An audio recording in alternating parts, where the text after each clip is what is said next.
A little bit better. I mean, I thought the guys, we challenged them.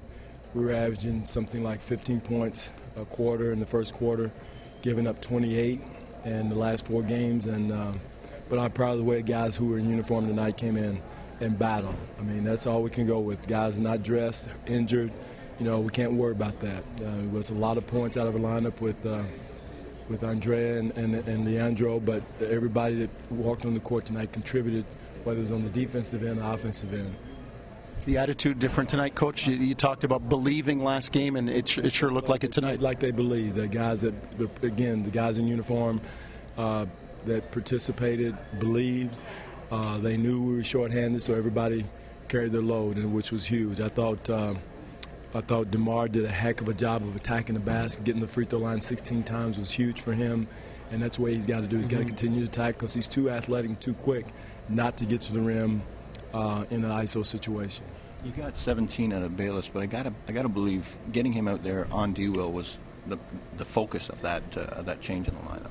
Well, I mean, that was one thing that we were looking at, was getting Jared out there. We want to start him and look at him in that situation without LB, and then have LB come off the bench. So 2 point guards, I thought it was good.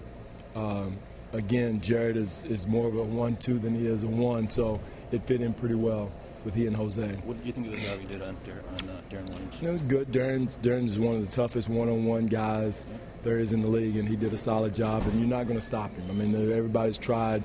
But what you got to do is not let him get everybody else involved, and make sure you stand your ground and, you know, make him work for every inch, and I thought he did. But, you know, we didn't shut him down. Let's don't get that twisted. So, you know. But it looked like he got inside his head a little bit. Well, no, he didn't. You don't think so? No. Okay. No, Darren missed. He missed some shots he normally misses. And, you know, Jared did a heck of a job, don't get me wrong, but we didn't shut him down. How many points he 24. had? 24, okay.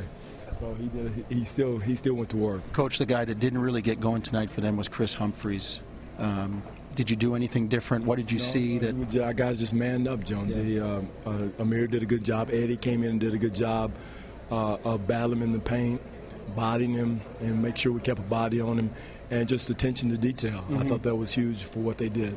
Coach, what has this team not been doing to create a 7-14 record right now? What have we not been doing? Yeah. Well, a lot of it is our number. What's it? Andrea Bagnani's been hurt. We were old. Well, this is the first game we won without him. That's 23 points out of our lineup that we've missed, and we've had a hard time making that up. And that's not an excuse, but that's the reality. And we missed him. And you know, guys, tonight's the first time we kind of put a collective effort together offensively, and maintain our defensive integrity. Coach, at one point in the third quarter, DeMar DeRozan took a charge, and it seemed to really spark him. He had a huge third quarter. That was huge. He played well. He made his free throws in the third quarter. That was big. But he really did a good job. I mean, you know, running the floor, handling the ball, coming off screens. He wasn't going to be denied coming off screens. And, again, being physical and aggressive going to the basket was big. How much can you stay with this lineup? I mean, circumstance? Or? Well, I'd like to have Andrea healthy. Well, yeah, I'd like to have Leandro healthy. I'd much rather have those guys healthy, but we got to go with who we have. I mean, I don't know if we'll go with that lineup again. We just have to see. A lot of it's going to determine matchups, who we play. So we got some tough games coming up this week in Atlanta and Boston, and so it's going to be difficult. You know, we have to look and see what the matchups are.